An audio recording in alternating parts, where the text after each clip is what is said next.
One millionaire dropout versus 10 college students. So I came across this video the other day on my feed by Samir Mithwani. Never watched any of his videos before. The title just kind of caught my attention. The thumbnail kind of like Jubilee. I like Jubilee for the most part. And I figured, you know what? I'll check it out and do a review on this. So I've watched so far maybe about 10 or 15 minutes of this video. Not too much. This video is an hour long. I'm probably not going to watch all 1 hour, or at the very least, I'm not going to put all of my reaction in this single video.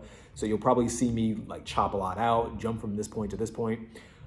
But in the grand scheme of things, I was curious to see how people would debate over this topic. Now, as you may or may not know, hopefully you know if you've been watching my videos for some time now, I do not like college. I'm super anti-college. I think college in the modern era, I'm not saying always, but I think in the modern era, college is a bit of a waste of time. I think it's too expensive, and I don't think it provides a positive return on your investment, especially when it comes to student loan debt. I think if you go to college nowadays, the best thing you can do is just to go to network. I think that's where all the opportunity is, just meeting a lot of people and keeping in touch with a lot of people. But I'm curious to see what these guys think. And I'm sure, I know because I've seen like maybe 10 or so minutes, I know people are gonna say things about like scams and millionaires, all that stuff.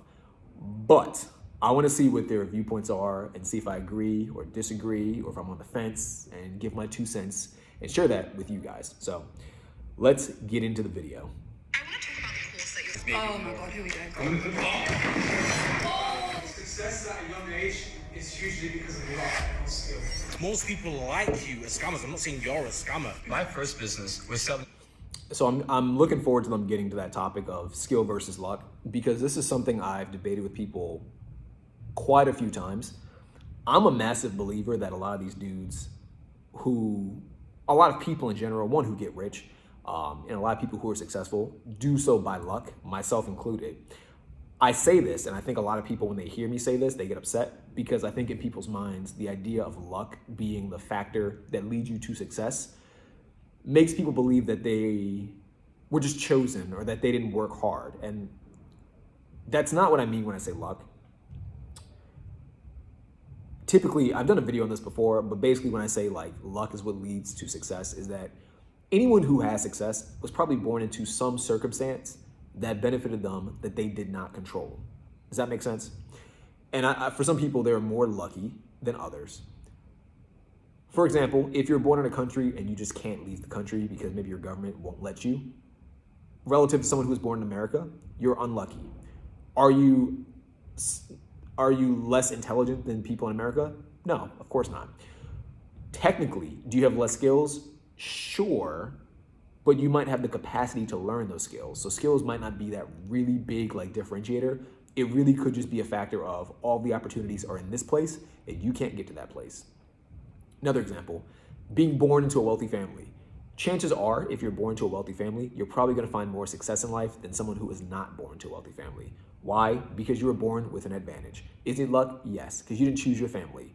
Does it mean that you don't have skill? Of course not. You might have skill in whatever area, but there could be people who are born with less resources and more skill, but they are still not in the same position as you, or they might be extremely far away from you, or it might take them a lot more work and a lot more effort to catch up to you or even to pass you. Luck is the major variable here in this circumstance. So that's what I mean when I say luck. A lot of people kind of hate when I say this because they think it takes from them. It doesn't. You know, we're all lucky. When I first moved to Northern Virginia, my mom helped me get a car. If she didn't help me get a car, I do not know what I would have done, because I was struggling, and a car was the means of me being able to get a better job. If I didn't have a car, I don't think Ubering every single day would have been sustainable. I definitely couldn't have walked. Maybe I could have taken the bus, but I don't think that would have been sustainable either, if I'm really being honest. So I don't know. It was a lot of luck that my mom decided to help me get a car. Would I have been able to afford a car by myself? Probably not. If I'm being honest, probably not. I don't think I would have been able to save up enough money while paying off the bills that I had to afford a car, even like a used, beat up car. So I don't know. I just bring that up because luck definitely plays a role. And I think people just don't look at things in life that are lucky. Does that make sense? They look at the things that they think that they can control, or the things that they believe they've attributed to, but they discount the things that just happens randomly, like pure circumstance. They discount that a lot. So I don't know. That's my 2 cents. But I'm gonna stop yapping. Let's get into the video. So my name is Samir. I'm a high school dropout. I dropped out when I was 16. I've made a fair share of money online, around $40 million over the last couple of years. I have a online program where we teach people how to do the same. And yeah, I'm probably like walking example that college is a scam. So that's why we have you guys here today to debate me and see who wins. Most people who work or will work 9 to 5 jobs are secretly jealous of entrepreneurs.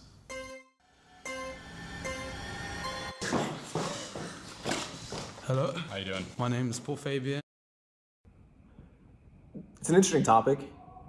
I think if I had to give my guess, I would say on the surface, the answer is yes. I think people would be jealous because they have an idea of what being an entrepreneur is. I don't think the idea matches the reality. I think the reality of being an entrepreneur is a lot different than what people think it is. I think it's a lot harder. I think it's a lot more stressful. I think it's not as glamorous, not close to being as glamorous as people think it is. I think it requires a certain mindset and a certain stress tolerance that a lot of people just don't have. And I think a lot of people really just don't want. But I think if you were to look at the TV shows and if you were to look at the movies and if you were to look at what people push on social media as entrepreneurship, then yeah, the average 9 to 5 person is probably a bit jealous because they think it's being able to do what you want, when you want, with whoever you want. And that could be the case for some people some of the time, but that's not the case for most entrepreneurs most of the time. And even when you reach a level where you do have maybe the, let's say, economic means, you have the money to be able to do the things you want most of the time. In my personal experience, a lot of these dudes, they become so ingrained in a routine and their identity has changed so much that they don't even want to do those things anymore. It's kind of like an Alex Hormozy, not to talk trash about Alex Hormozy. I think he's awesome. He's a G. But when your identity revolves around being a business owner and making money, you have nothing else to do besides be a business owner and make money and work 12 to 15-hour days, even when you don't have to. Like, you could have the means economically to not do those things, but then the question is, what else would you do? And I think for a lot of entrepreneurs, their identity is entrepreneurship. So if they're not doing entrepreneurship, they have nothing else, which is sad, but I think that's the reality. Whereas a lot of people, if you're a 9 to 5 worker, assuming you do something besides your job, you might have hobbies, you might have friends, you might have a social life. You're not working all day and you don't take the stress, hopefully, of your 9 to 5 home with you, which is a blessing in my personal opinion.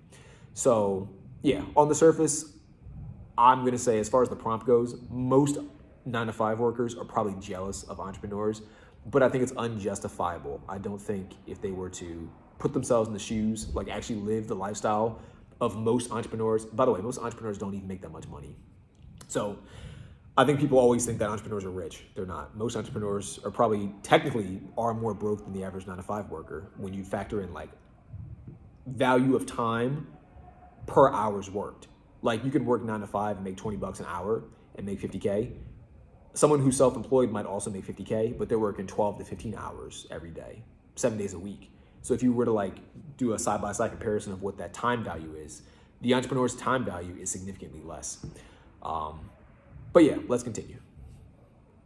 Current medic, future cardiothoracic surgeon, hopefully, West Side. Do you think a doctor's jealous of you? Do you think, I mean, the point was that people that work a 9 to 5 are jealous of entrepreneurs, right? Mm-hmm. Do you think some, like a primary school teacher that's helping children learn languages and helping children in special needs education overcome difficulties, jealous of, money's not everything, like Dave says in Picture Me, fuck the money, tell me more about you, you know what I mean? Mm-hmm. So that's what I'm kind of going from. I'm sure there are some people that are jealous of you, but I think there are also a good majority or a good portion of people that aren't jealous of people, entrepreneurs. So I agree to some extent. The beautiful thing about money and entrepreneurship is you can do whatever you please and you can help whoever you please. So for example, in my example, I love education. Even though I'm a dropout, over the last 2 years, I spent over $1 million building schools around Africa. That's something that is a passion of mine outside of money. But I do think as a person, you can make way more of an impact by focusing on entrepreneurships. And let's be honest too, if you have the ability to do whatever you want, whenever you want,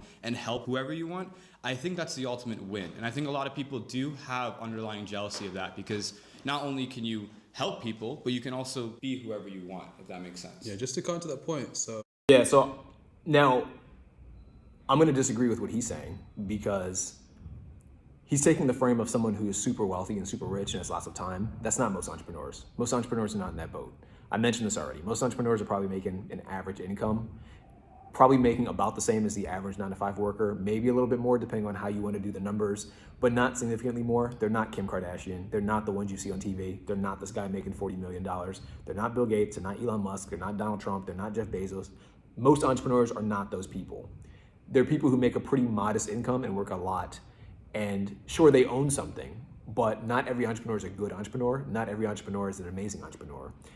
And I think that distinction is what people tend to miss. So again, when it comes to the prompt, most 9-to-5 workers are probably jealous of most entrepreneurs because they have a false idea of what entrepreneurship is, and he's kind of perpetuating it. He's saying things that are not true of all entrepreneurs. It's probably true of himself. Even the idea to help people. Not every entrepreneur has the ability to help people. A lot of entrepreneurs might take out loans. They might have, they might be barely scraping by. I've seen tons of horror stories from entrepreneurs. So this idea that every entrepreneur has the means to help people, has like time freedom, is not true. That's something that needs to be worked on. It's a skill that Productivity Accelerator can help with, but it's not the reality for most entrepreneurs. And even the other guy, he kind of gave a bit of a false argument. He said that, do you think doctors are jealous? Probably. I'm sure there are many doctors who don't like being doctors. I'm sure there are many doctors who get stressed out about being a doctor, who probably went into being a doctor thinking one thing, and then after 5 or 6 or 7 or 10 years of being a doctor, get stressed out. Maybe they are jaded by the patients they see, maybe the deaths that they've witnessed, maybe the deaths that they have attributed to, not intentionally, of course, but maybe they did something incorrectly that led to a death, or maybe they couldn't do something that also led to a death. I think I read a statistic that about 80% of people hate their jobs. 80% of people, most of the populations are not entrepreneurs. So that means that probably a wide majority of people are 9-to-5 workers, and probably a wide majority of those 9-to-5 workers hate their jobs, which means most 9-to-5 workers probably see people like entrepreneurs and get a bit of jealousy seeing their false lifestyles. But let's continue. I'm a medic, so a lot of it will kind of go back to just medicine in general. Yeah. Would you trust a self-educated doctor? I would. You would trust a self-educated? I would trust a A surgeon that's learned by himself with no external certification? I would. So if she claimed to be able to do heart surgery, you trust her to operate on your mother? Well, if she's qualified in the sense where she's done other surgeries, I would. Yeah, I think the ideology of going to, let's say, college to learn something only goes to a certain extent, right? Like, for example, not 100% of people that... I had to pause on this because this is a topic that comes up a lot. And it's a weird argument. I do not understand this argument. I've had many debates with people about this. There's this weird notion that by just going to college, you are more intelligent, more skilled, and I guess more qualified to talk about or to engage in certain activities relative to someone else who might just learn the exact same thing. I remember a couple years ago, I was debating this guy. He was an engineer. And we were talking about college. He's very pro-college. I'm very anti-college. And I said to him, before college existed, how did people learn things? He didn't really give me an answer. I think he knew the answer. He didn't want to be incorrect. And my answer was, people probably learned things through apprenticeships, or you just did something long enough until you worked out the kinks. Basically, you guessed and checked. You did trial and error until you figured something out. Obviously, in every single field, that's not going to work out. But if it came down to something like math, you probably just test things out as much as you can. And by you testing things, you eventually get the results you want. Once you get the results you want, you now understand, hopefully, how that thing works so you can replicate it. You don't need college to learn. You don't need school to learn. Society tells people that they need these things so that way people can become reliant on these institutions or these structures. You do not need them. I remember also saying to him in our debate, take two people who are teaching physics, who want to understand physics. One guy goes to college. He barely reads 5 books throughout all of college in this hypothetical. Like, he's a complete slacker. He does the bare minimum. He gets by because his teachers are all easy. He gets like a B in every class. He gets a degree. Now take another guy. He doesn't go to college, but he's very enthusiastic about physics. He reads 70 textbooks, goes to all the top physicians, not physicians, but physics, I guess, mentors, picks their brains about physics, asks them very specific questions. Who do you think is more knowledgeable when it comes to physics? And he said, oh, well, the person that went to college is more knowledgeable. So you think that the person that barely read any books and didn't take his physics learning seriously is more knowledgeable and more skilled than the person who's went to all the top mentors and the person who's read exponentially more books solely because the other person went to college. If that is your argument, then that just means to me that that going to college is the means of being smart, not actually being smart, not actually objectively knowing things, which to me is just disingenuous. And I think that's what a lot of these people tend to lean to. They tend to say, oh, if you don't go to college, you're not qualified. Now, in reality, if there were two people, one's a surgeon that went to, like, say, med school, the other person is not a surgeon that went to med school, but say, for example, he or she learned from all of the top surgeons in the entire planet, understands biology like the back of their hand, has read every single book about medicine, about biology, about whatever type of surgery they're doing, then yeah, wouldn't it make more sense to go to the person who's more qualified based on what they know and what they can do? Of course, that person might not be the doctor that went to med school. It might just be the person that can do the job much better, right? People don't see it that way. So it's kind of sad, because I think if people did see things that way, people would be more motivated to teach themselves, and they'd understand that you can just learn things on your own. You don't need a teacher to teach you. You can be your own teacher and just learn. I mean, obviously you can learn from YouTube nowadays. You can go talk to people who are in that field. There's ways to learn, but college and institutions does not need to be the way you learn. And it's certainly not the best way to learn, in my personal opinion. To be a heart surgeon, become a heart surgeon. I don't know the exact statistic, but I know a lot of people fail. Now, I'm not saying that I would prefer it, but I do think that college and having a job shouldn't be the only qualification to do a certain task. I agree, but I think jobs like that, where you're quite vulnerable when you put a lot of trust on someone like heart surgery, or even any doctor, or even professions like teaching. I want to say too, by the way, people do this a lot in debates. This has nothing to do with the prompt. They gave a very specific prompt, and this guy's straying away from the argument. I just had to point that out, because I'm sure that's going to happen 1,000 more times. That always happens in debates. I hate when that happens in debates. I like when people stick to the topic, but I don't know. It's a pet peeve of mine I had to point out. Any profession where you're working with vulnerable people and require a lot of trust, I think it's good that they have a board that demonstrates a standard across, because a lot of people could self-certify and say that there are a certain standard, but having a board that is voted in by the public, a democratic process where we trust the board, we trust the public members, because I wouldn't want my mother being operated by someone like Andrew Tate claiming he could do heart surgery, or a butcher or a barber. I would want someone that's done 5 years of medical school, passed all the exams, shown that they put the dedication, the work in, who's done 8 years, has done 2 years of foundation training, 9 years of specialty training, and then I'm like, okay, finally, you know what, you've put in the hours, you've shown, you've learned from people that are in the field, okay, fair enough, I can finally let you operate on my heart, or my mother's heart, or my dad's heart, which isn't great right now, but hopefully. Sorry to hear that. Well, I will say this. So we are taking an outlier example of heart surgeons and very, very professional people. When I think the question goes to 9-to-5ers, I'm thinking of a mass majority of people who work behind a cubicle, people who necessarily kind of live a very routine-based life of going to work, coming home, watching TV, going to sleep. If I'm talking about the mass majority of people, I do feel those people are very jealous. I mean, how could you not be when there's people on your feed that are half your age traveling the world doing whatever they want? I think there's an underlying sense of jealousy. And I think when a lot of people have this conversation, they always bring up the outlier example of medicine and this and that, whereas that's not the mass majority. The mass majority are people who live very depressing lives behind a cubicle. To be fair, I agree with you on that part. I feel like there's a lot of people that are happy to be in the comfort zone and work for corporations that are purely profit driven. Yeah. I'll raise the own flag. I'm tired of talking. Okay, yeah. But yeah. Get a job. Yeah. Even though I'm in a vocational degree where, I hope at the end of it I can be a doctor afterwards. But the point of university is higher education. I think the pursuit of knowledge has been disregarded and undervalued. Even in the beginning when universities were created, they were rich people who wanted to learn more most of the time. And so the thought that it's a complete waste of time is only... So I kind of want to tackle this a little bit, because she was talking about the reason for college is higher education.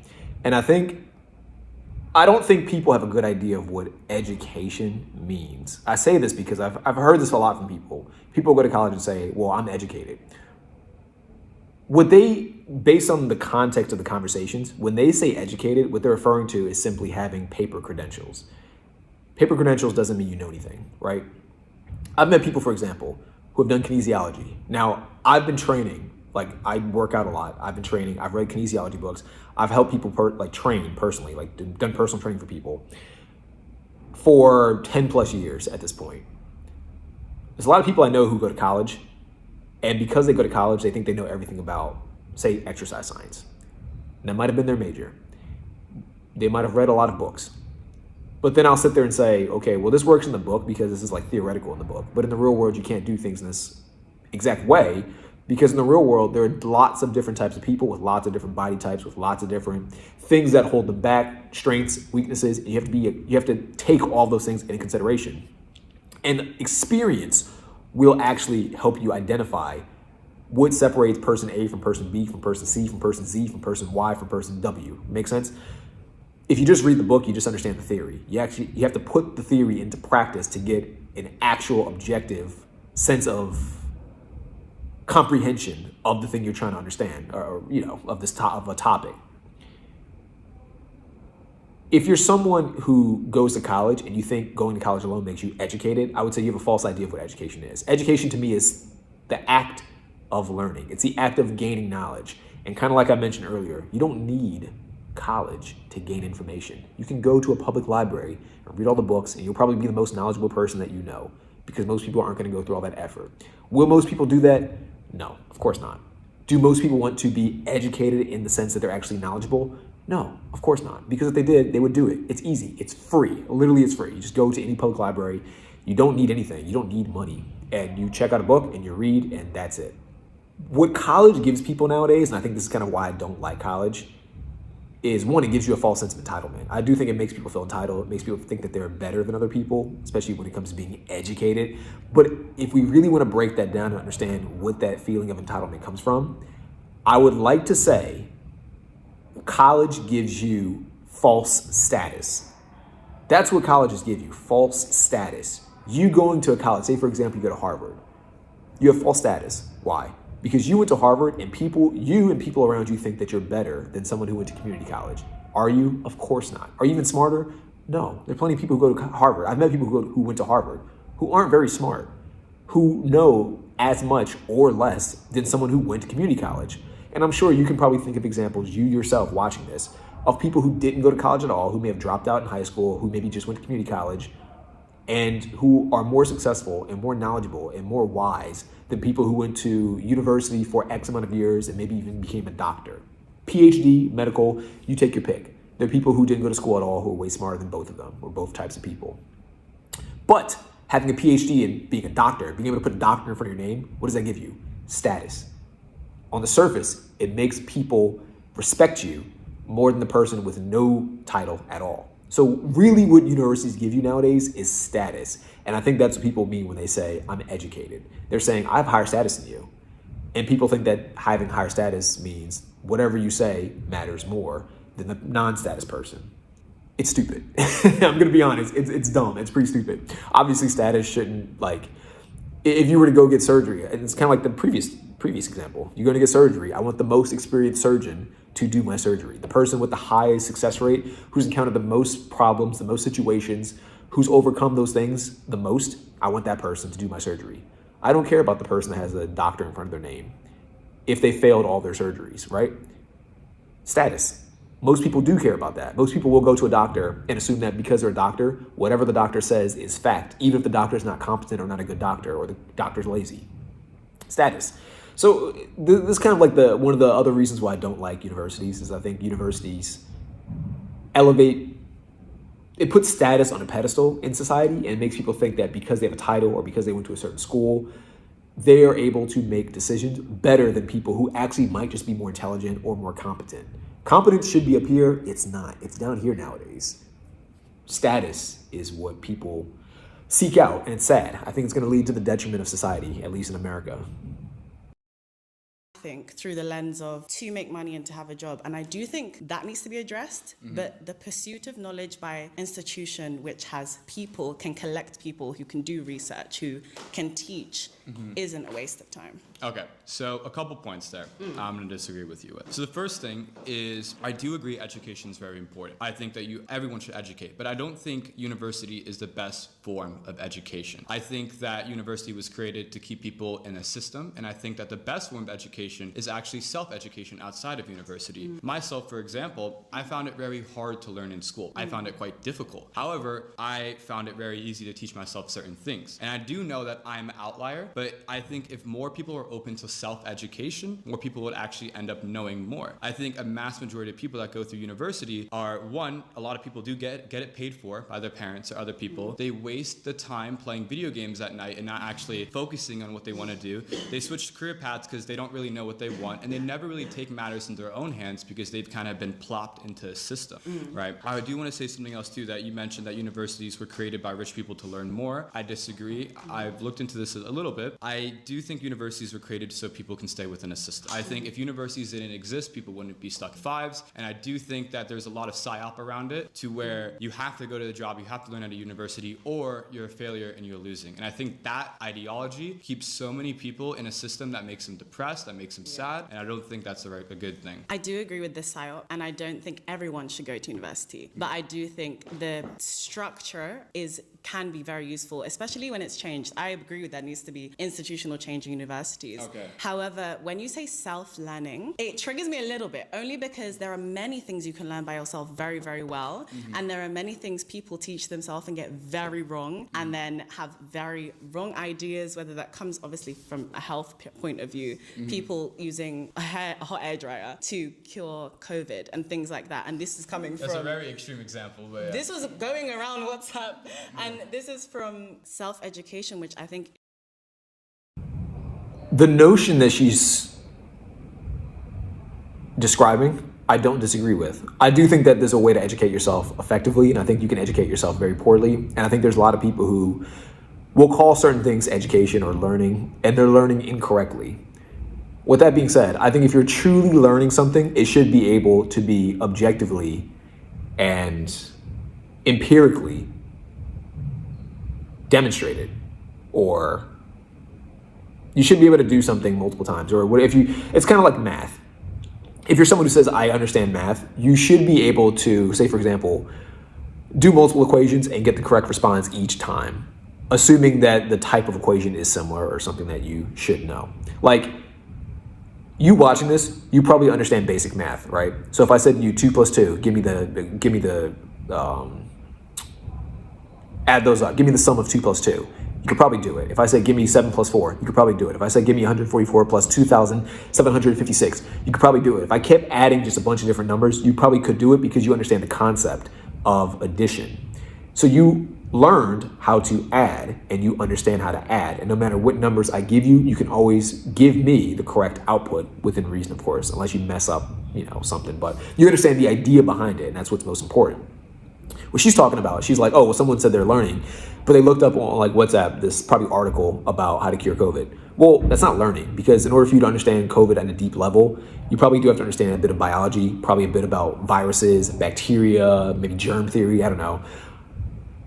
You can say, I know a thing about this topic, but that doesn't mean you've learned that thing. Does that make sense? Like, you can learn a minute part of something, but I think learning a minute fact about something, or learning a minute idea about something, is not the same as what he's talking about and what colleges market, which is learning a whole skill set or learning a broad idea that you can apply to, in college's case, a job. So something that you're able to execute upon consistently over X amount of years.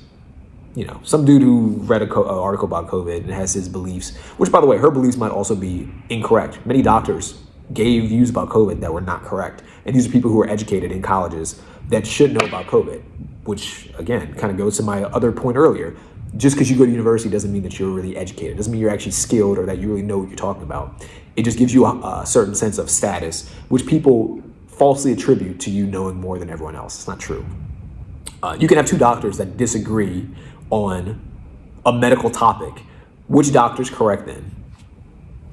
That's how the real world works. One doctor will be correct, one doctor might be incorrect, or both doctors might be incorrect, or depending on how complex this topic is, both doctors could be correct.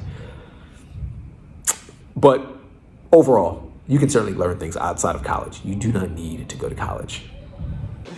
Most people like Samir are scammers who just sell courses. This is an interesting topic because I've heard this a lot. People who sell courses are scammers. I think there's a lot of people who sell courses that are scammy. I think that a lot of courses can be scams, but I think that's true about college as well. I'm sure you were surprised that I was going to go there, but To me, I'll say this. What makes a course a scam is if what you market the course to be, like if the final results of the course is within the course. And I know that was kind of like maybe that's a weird definition. Basically, this is what I mean.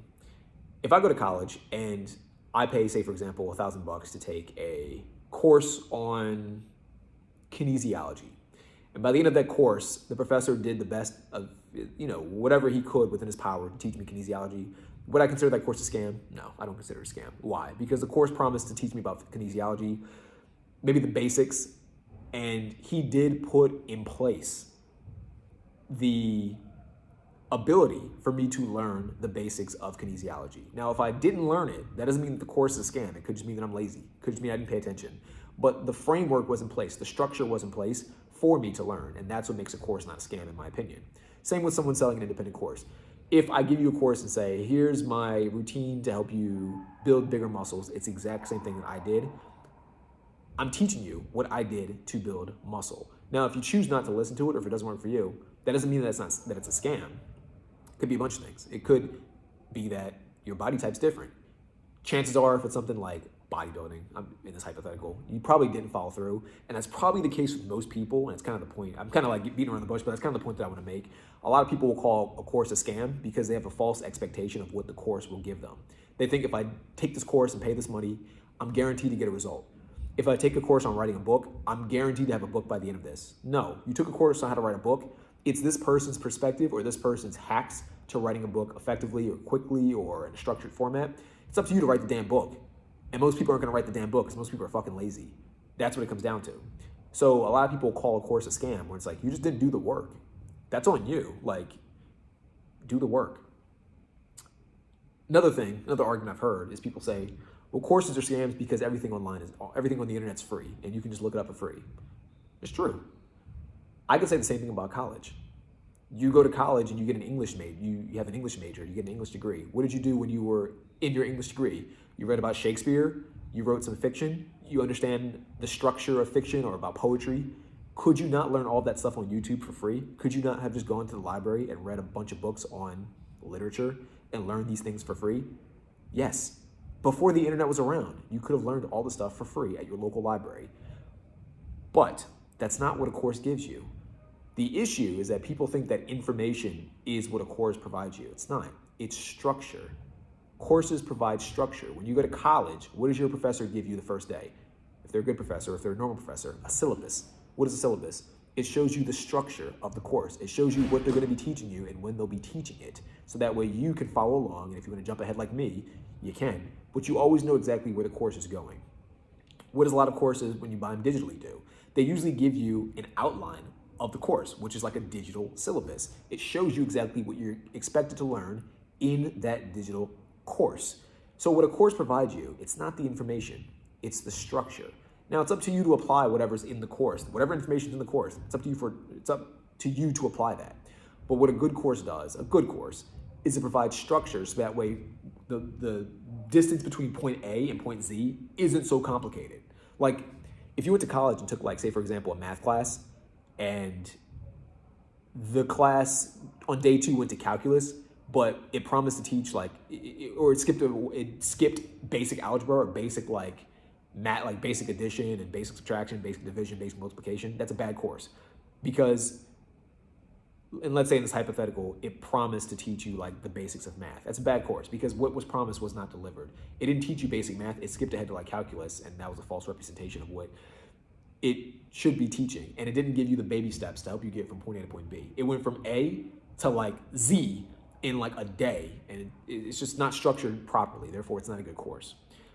So I know these guys are probably gonna say that like courses are a scam. A lot of people think courses are a scam. I don't think so. I think if course is structured, that's good enough. If you choose to take a course and you don't apply what's in the course, that's a personal problem. That's probably the case for most people. It's a you problem, man. Oh, I thought it was going to be a race. I'm Rania. Nice to meet you. I'm doing international law as my master's. I want to talk about the course that you're selling. I really want to talk about it. I mean, it's such a typical thing for people to brand themselves as millionaires on the internet because us as normal people, we have no way of verifying. We're not going to go through your bank statements. And we're looking, as you said, people are jealous. I actually agree with you with that because I think a lot of people come from low-income households. That's how the whole capitalistic system works, right? We exploit those people. They're looking at you, they're like, I want to travel. I want to live this beautiful life. Why can't I do that? And I'm sat here, but I think And that's not what entrepreneurs do. Again, that's not how entrepreneurs live in general. There's a few people online who fake their lifestyles. They do that. Most entrepreneurs do not live that lifestyle. Do not be fooled. which is what you're doing. It's very much branded, very much PR. And those people who are in desperate situations are looking at that. Do you not think that you're somewhat exploiting the vulnerable? So, great point, by the way. The most common message I get to this day is, hey man, watch this video you had, tried it out, it's working well, thank you so much. I have over 15 hours of free content exposing everything I do, going through everything. No, I've never pushed anybody to buy a course or buy my course. Anytime I do a video like this, I always say, if you guys want to learn more, we have free content on our channel. Anybody in this room can sit down, if they actually try, take out a pen and a notepaper and watch the free content, try on their own, and I don't make $1 out of that. Before I had any sort of program, before I did any sort of events, I had hours and hours of free content online where people can watch. And again, to this day, the most common message I get is, hey, watch this video, this worked out, I want to say thank you, or hey, this worked, love it, thank you. So I disagree with that point. It might come off like I use my lifestyle to sell a course, but if you do a little digging, you'd see that a majority of the stuff I put out is free education. There's 3 points I want to disagree there. So number one, do a little digging. We can't. The reality, unless like I'm completely, I know, you know, those weird cyber hackers like from Anonymous. No, it's like, on really YouTube. You can go on his YouTube channel and see if the course is free or not, or see if the information's free. If he has plenty of videos on his YouTube channel and he's saying that he gives a lot of free education, and there are more than like one video, if there's just one video, it's still a free education. So you can look it up. People are just unwilling to look it up. figure out, well, I'm not going to trust anything that you say to me because you're selling me something. No, I have YouTube videos where I don't pitch at all. There's 3-hour, like free guides where it's just like, okay, this is one of the stores I did. But that's technically pitching because you're still marketing, especially with the free stuff as well. So me teaching people how to do something and not telling them to buy anything is bad? Yeah, it is. Let me explain. Let me explain. I don't know where she's going with this, but the logic's already flawed because in life, everything you do is people pitching you stuff to buy stuff. That's literally life. You walk down the street, you see signs to come into Rite Aid. You see commercials on TV. This is all marketing. This is all people pitching you things. Are those things scams? Are those things bad? No, of course not. You, I'm sure she has pitched herself to a college to get into a master's program. That's selling. You're selling yourself. Is it bad? Of course not. We all sell. We have to sell. This is how life works. Life is sales. So I do not understand when people say, oh, well, this person online is selling a course, therefore they're trying to exploit people. Well, then we're all exploited simultaneously, which means that no one's exploited, which means it doesn't matter, right? Colleges also do the exact same thing. There are commercials for colleges. They're pitching, and they're doing it more overtly because they're just saying, we have these programs, come to our school. We have affordable tuition, is what they say. Might not be affordable. I guess that's subjective, whether or not something's affordable. But they pitch as well. So you can't be mad at one person for doing the same actions as another person. It doesn't really make that much sense. It feels like she just hates the idea that influencers or entrepreneurs or whoever make money and find success in a different field or a different path that she chose. That's kind of the vibes I'm getting, but I don't know this chick. And we're only like a minute into her talking, so I'm being a bit judgmental. It's a marketing gimmick, just like we sell free samples at a store, okay? I don't agree. Let me explain though. So you're giving 16 hours, that's your, let's say, semi-philanthropic, I can't say that word, right, work. Okay. Now, my bad. I do agree with that point. I do think that you making YouTube content, just like I'm making YouTube content right now, is a pitch. It's a pitch for something. Right now, I'm making content for you. I'm pitching you on me. I'm trying to get you to buy into the idea of watching more of my videos. Does it benefit me? Of course it does. Does it benefit you? I hope it does. That's the point of me making the content. If it doesn't benefit you, you're not going to watch, which doesn't help me. So we're all pitching and we're all selling stuff at all times. So I agree with that point of hers. You're giving people some tools. So these people go do those free hours and they really get into it. And then it gets to a point where you go like, well, if you want to know more, buy my course. I think it's very easy for you to say that because you're not in my position. I've had single fathers text me and say, hey, like I tried this stuff and because of that, I'm able to like feed my kid or do this or anything like that. I put out free content to help people, and it's people like you that make it seem bad that I'm helping people. I'm not trying to make it seem bad because you as a human being, I can never judge you. I'm seeing you as what you are and what you're selling, which is almost corporation-like. No, you just said that the free education we have is like giving out free samples. It's a marketing gimmick because you need to see yourself as a corporation. When you're doing branding, when you're doing marketing, when you're doing free samples, this is exactly the same things that marketing corporations do to the public, to their users or their viewers or to whoever the consumers are. I'm not saying you individually are a bad person. I'm saying there's no way for the vulnerable consumer to trust you, ever. I don't agree. I think Her logic doesn't make sense.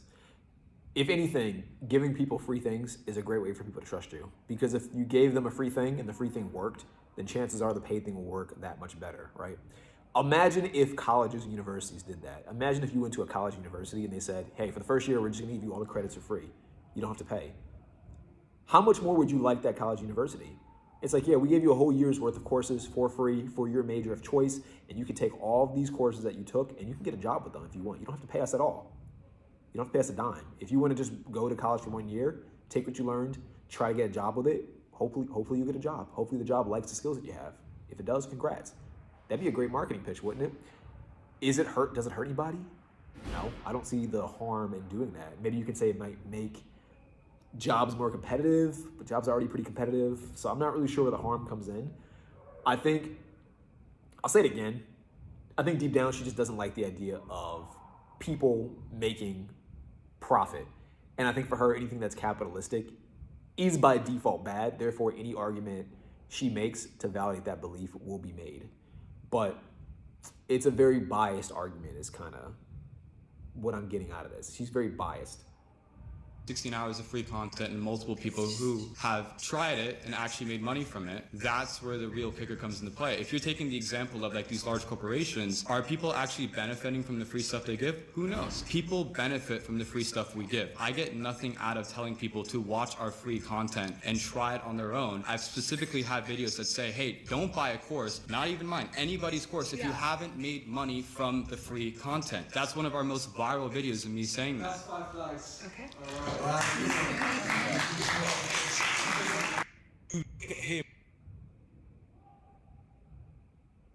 Video that's like a 5. I completely think it does as well. We're talking about mass majority. Yeah. Good talk though.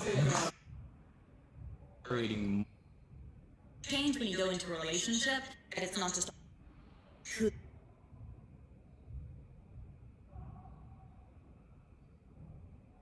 Kind of misogyny and feminism are two like.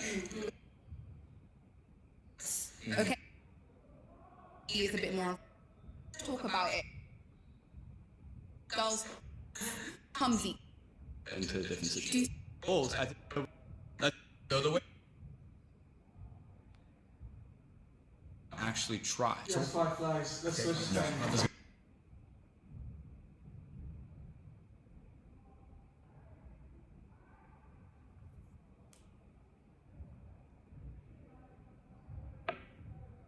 Are only feminists until they need a man to provide.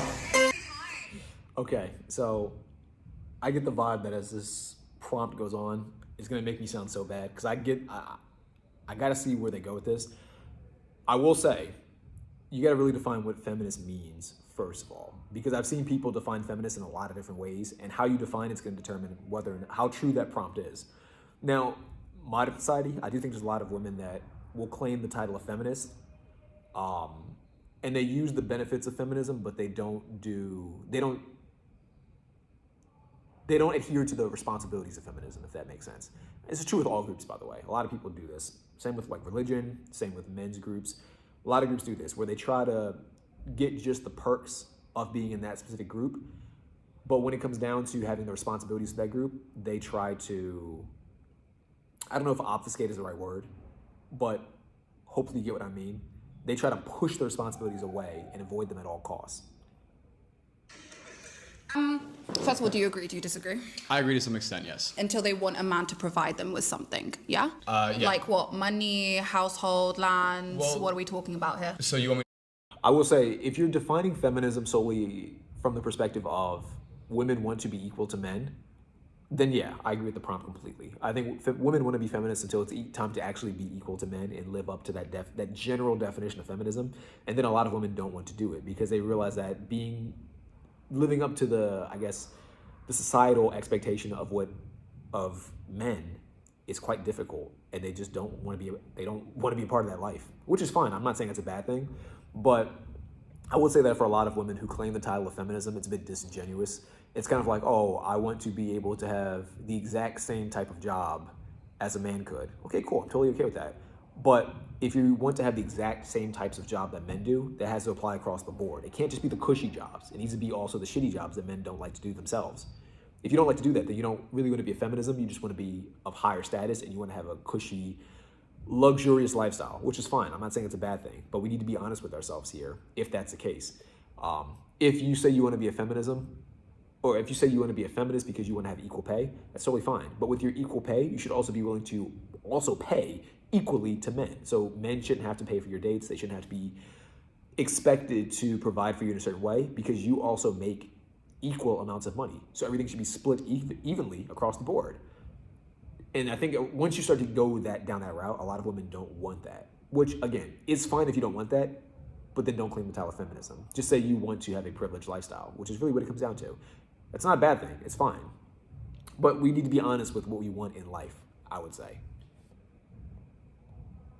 Yeah, essentially. So the way I see it is I agree both ways. I think misogynists are misogynists until a woman provides and feminists are feminists until a man provides. I think, let's switch the roles, right? Okay. Let's say a guy who's very much like, I'll never let a woman pay, I'm like this masculine Andrew Tate, blah, blah, blah. And he meets, let's say, a woman who is like, you know what, I'm head over heels for you. I'm gonna, whatever you're doing, you're with me now. I'll provide, I'll take care of you. This is how it's gonna be. That guy will leave his values like that. I've seen it happen to myself. So if we switch the roles, I think the same thing happens where, at least from my experience, I've seen a lot of women who are very dead set on being a feminist, and then when a guy comes around and provides, they kind of lose that beliefs they had because they've been put into a different situation. Do you think the majority of men know what a feminist is? Define feminist for the majority of men out there. No, I just... Yeah, see, now this is where we kind of get into tricky territory because she said, do you think the majority of men know what a feminist is? But she's framing it as if there's one definition of feminism that everyone adheres to, which there's not. Many different women can adhere to many different definitions of feminism, and that's where the issue comes in. If I ask 5 different people what feminism is and I get 5 different answers, then you asking me what feminism is means nothing. When in reality, you should be asking me, what do you think about feminism based on how Sam thinks about it, or based on how Sarah thinks about it, or based on how Erica thinks about it? That's the nuance that people kind of miss. Everyone has different definitions of things. You have to define things first, then have the conversation. I just want to know, because how would you understand what feminism is, which is, I'm going to say, Equality. the equity Yeah, I think we between should, man and woman. Yeah. Which means people that need to get a boost up, they get a boost up, and the people that are a little bit more privileged, they get a boost down. So everyone becomes equal, but everyone gets where they need to be. I think, yeah, we should probably clarify the question. Now, I know I'm interrupting a lot, but there's something I want to bring up about this because I don't like the idea of across the board equality and across the board equity, because everyone doesn't want the same thing in life. And I think we have this false conception that everyone wants the same thing.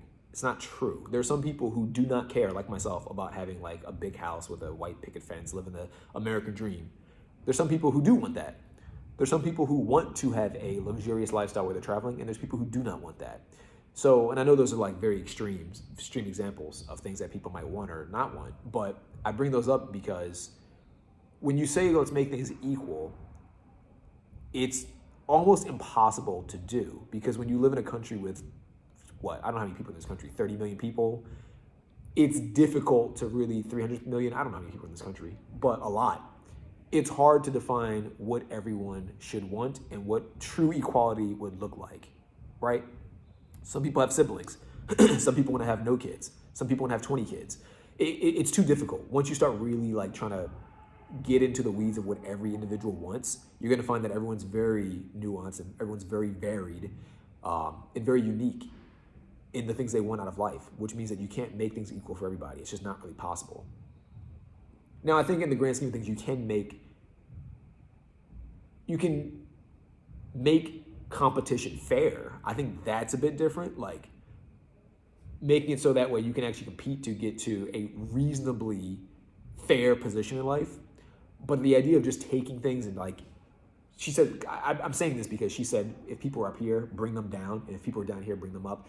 I think that's not really the best strategy. I don't think that really works very well, because what up here and down here really mean doesn't really make sense. I know she's probably referring to money, but life's not all about money. Money's a big factor and it's very important in life, but there's more to life than money. So if you start just taking things and like trying to put everyone into this like weird bubble, you effectively have robots. Robots can be equal because you can make all robots the exact same and make it so that way all different variables about the robot is the exact same across the entire board. But I think if you were to ask the average person, would you like to be a robot and look exactly the same and talk exactly the same and want the exact same things and live the exact same lifestyle under all circumstances? Most people would say, no, that's stupid. Modern feminism, maybe. Oh my God, here we go. Sorry, my bad. My bad. What is modern feminism? This is what I'm saying. A lot of men, unfortunately, they like to make broad claims of feminism, but they don't even understand what feminism is. They see other girls saying, I'm a feminist, and they see what they say, and they go, right, that's what it is. I'm not going to do my research. That's it. I don't care. I'm making my judgments now. I think a lot of men are scared of actually getting into the broader and the bigger general topics about feminism and why it was created in the first place. I think if we go back to our claim, which is, if I can get a repeat, exactly. Feminists are only feminists if believe in right to provide. Provide what? This is a very general claim. Do I want land like it's the 1800s? What do I want? What do I want? Let's talk about it. I wanted the right to vote. We got that ages ago. Okay. I want the right to educate myself. We got that ages ago. Okay. I think nowadays what I want is absolute equality between men and women, which means you're not calling us certain things. When we go out with you, you're not abusing us financially or physically. See, and this is exactly what I'm talking about. That's not possible. Her statement, I want to not be called certain things, assumes that men don't also have those exact same issues, which is just not the case. Men get called things too. Men get abused too, both financially and physically. The idea that only women suffer certain things and men don't suffer things, I think men don't talk about it as much. I think men dismiss it more. I think a lot of women also don't consider it to be as serious when they do it to men or when other men do it to other men as when it's done to them. I get that because everyone's kind of living in their own head and everyone sees things from their perspective, so everyone is the center of their own universe. I get that. But to say that we want things to be equal, well, how equal do you want it? Do you want the pain, like, do you want the potential abuse that men might face to be equal for women? I don't think you want that. Do you want women to be, like, say, for example, incarcerated at the same rate that men get incarcerated? I don't think you want that. Like, so we have to really sit there and define every single variable if we're really going to go down this, like, equality and equity route and really think about how much are we splitting things down the middle? What are we splitting down the middle? Is it worth it to split those things down the middle? I just don't think that's possible unless you're willing to make every single person in society the exact same, at which point you have to remove freedom. That means no one can be free. And I don't think people want that either. I think is a very good value to have. I think anybody could agree with that. Okay, so when a man provides, how are you going to provide that value? Are you going to, okay, I know for a fact that perhaps my partner is working less than me, or he or she is a bit more unfortunate, but I'm going to pay for this meal. I'm going to pay for that bill. I'm going to pay for that. Okay, you're doing good. You're providing a good value to that person. If I go around, if the man goes, I'm going to provide for her, but then, you know, I'm going to financially abuse her, are we doing feminism now? Yeah, so I think what you're describing are horrible men. You got to define what financially abuse means. Like, you got to really define these terms, because some people will consider financially abuse as in, I can't spend all of this person's money the way I want to spend it. But the person with the money might say, well, the reason why she can't do that is because she's spending it on stupid stuff that doesn't benefit the family or doesn't benefit us. It's not a good financial decision. And since I'm the one that has the finances, I get the final say in the financial decisions, which I would say is fair. Now, there are some people, of course, who have more money and they use the money as a means of controlling people, but you have the free will to not to be with that person. How equal do you want things? This is, again, like, you got to really sit there and define these terms, first of all, but then you got to figure out how equal do we want things to be? Men that financially abuse women and physically abuse are absolutely horrible. Let's put like the way I look at relationships, for example. Well, let's use my example. For me, if I really like a girl, and let's say I'm dating a girl, I will provide for her not just financially, but everything in life. In the fact of like being a provider guy, being there emotionally, being there supportively. And I think that a lot of guys don't see it like that. I want to agree with one point you said where it's not just financially and you have to define what you want. But I'm not talking about equality here, and I think the question should be clarified a little bit. It's not about equality. I think men and women should vote. They should have this. We've solved this issue like hundreds of years ago. Have we solved it though? Because our rights are being taken away depending on what state or what country you're in. Can you give an example of that? Okay, let's go to the US, Roe v. Wade, abortion rights. Okay, if that's actually being put on the table, discussed by men, and that right can be taken away from us, what other rights can be taken away from us? I don't want to go too deep into this because I hear that argument a lot, the Roe v. Wade abortion thing. My issue with that argument is that by definition, like all law restricts humans. That's what the law does. It defines what you can and cannot do. Therefore, by nature, it's restrictive. You might say, oh, well, it's restricting women's ability to have an abortion. There are plenty of, that's like me saying, oh, well, I want to urinate in public, but the law restricts my ability to be able to urinate wherever I please. That's the nature of law. Now, obviously, some things can apply to women more than men, and some things will apply more to men than women. Go to a place where it doesn't apply to you then. That's the only solution you really have. You can't be mad at the law for doing the things that the law does. You can't be mad at the law, but you have to understand that that's the law. That's just how things work. There are plenty of dudes who might say, and I know this is a bit of an extreme example, but you're arguing with somebody or someone's pressing you too much and you want to slap them in the face or hurt them. You can't do that because the law restricts what you can do to other people. It restricts your physical movements. It restricts your ability to affect other people's movements as well. So, I don't know. The whole abortion thing, I get it, but in the grand scheme of things, I'll say this, and maybe this is a spicy take. I don't think that people have asked me before my stance on abortions. I'm pro-choice, but it's not because I really care about the women's perspective in this. I'm not saying that their perspective doesn't matter.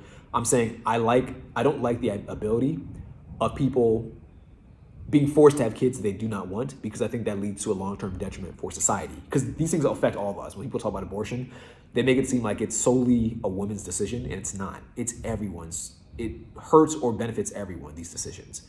If you have too many kids that you do not want to take care of, that affects taxes. That affects so many different things. That's a whole laundry list of things that you can go into.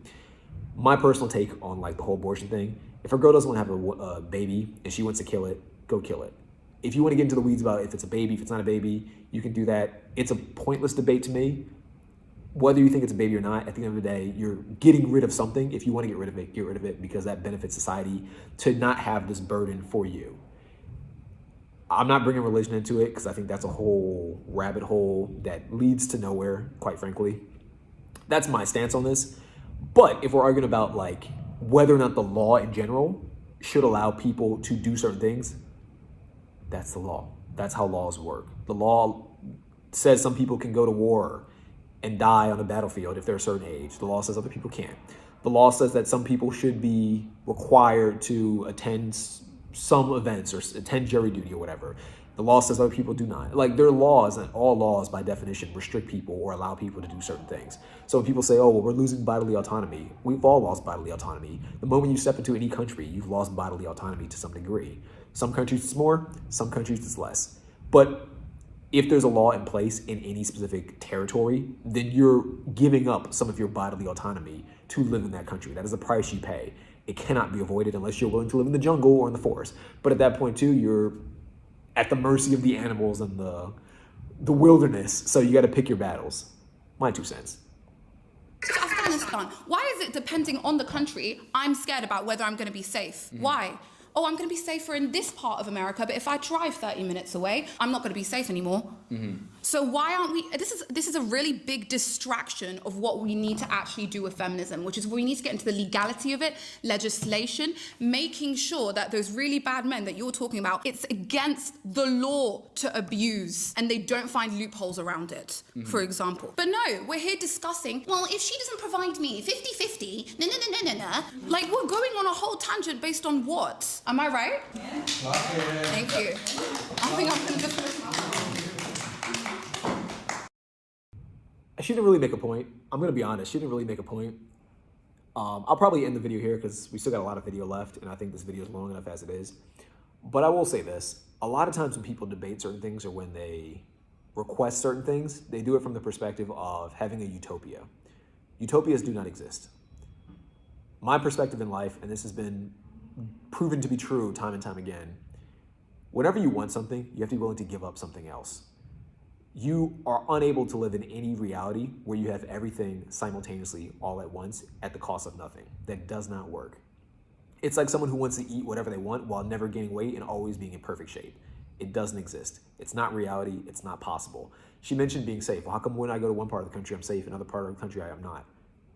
Because some places are safer than others. This is how the world works. That's like saying, why is it that when I go into this part of the woods, there are certain animals here that might rip me to shreds, and when I go to this part of the woods, there are no animals? Because that's life. That's how things are. Some places are safer than others. Deal with it. You have the choice to not be in the unsafe place. You have the choice to go to the safe place. This is a personal thing that you can choose to do, and you have the rights to do that, which I think is good enough. She's talking about the whole idea of the 50-50, the finances.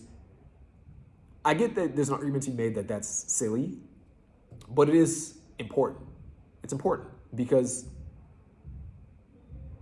if one person, and let's use solely money in this example, because that's kind of what she was alluding to in her last example.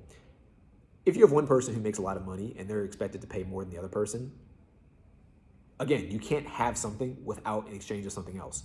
What is the other person doing to make up for the fact that I'm paying for everything? Are they doing chores? Are they doing something around the house? Are they benefiting my life in any possible way? And I know people look at that and they might say, well, why should someone have to benefit your life in any way? All relationships are transactional. All relationships are transactional. It is a law of the universe. It's true. It is true though. If you were to sit there and really think about all relationships from start to finish, from when you're a baby to when you're old and when you die, all relationships you have are transactional. When you're a baby, what do your parents do? They give you emotional bonding and sustenance, food for you living, right? That they have to do that. That's the transaction. You give them something, maybe you give them emotional attachment, you might give them happiness, whatever. They give you something in return, life, the ability to stay alive, the ability to not shit all over the place and catch a disease. If someone is paying for your lifestyle, you have to question, what am I giving them? Genuine question. So to sit there and say, well, it's a silly argument. It's not a silly argument because it means something. It means something. People don't want to give things away for free. I'm sure if you were to flip the roles and say, oh, well, you have to do A, B, and C and get nothing in return, anyone in that deal would say, this is a horrible deal. I'm not willing to take this. I'm going to drop out of this. This doesn't make any sense. And they're valid to say that. They're correct in saying that. It is a terrible deal. So to say it's silly is a silly statement. It's not silly. It's a realistic conversation that needs to be had.